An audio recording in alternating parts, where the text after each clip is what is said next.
எப்படி இருந்தாலும் நமக்கு தெரியும். சில பேர் மாமனுக்கு ஆகாது அப்படின்னு சொன்னாலுமே மாமாவினுடைய வழிகாட்டு 3ஆம் இடத்தில் யார் இருக்கிறார் என்பதை பொறுத்து மாமாவினால் வழிகாட்டக்கூடியவர்களாக நிறைய பேர் இருந்திருக்காங்க ரோஹிணி நட்சத்திரத்தில்.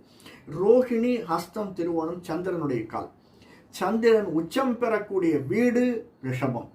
ரிஷப லக்னம், ரிஷப ராசியா இருந்ததுன்னா சந்திரன் உச்சமாக இருக்கக்கூடியது. அந்த லக்னத்தில் யார் இருக்கிறார்கள், லக்னாதிபதி எப்படி இருக்கார்? லக்னாதிபதி ஸ்ட்ராங்கா இருக்காரா?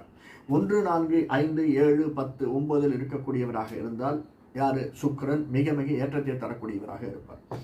லக்னாதிபதி ஸ்ட்ராங்கா இருக்கணும். அடுத்தது நம்முடைய நட்சத்திர அதிபதி சந்திரன் நல்ல பொசிஷன்ல இருக்கணும் சார். இது ரெண்டும் மெயின்.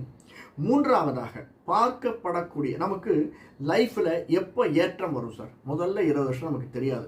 முதல் 20 வருஷம் வரக்கூடியது சந்திர திசை 10 வருஷம் வரும். அடுத்தது செவ்வாய் திசை வரும். சந்திர திசையில பேலன்ஸ்ன்னு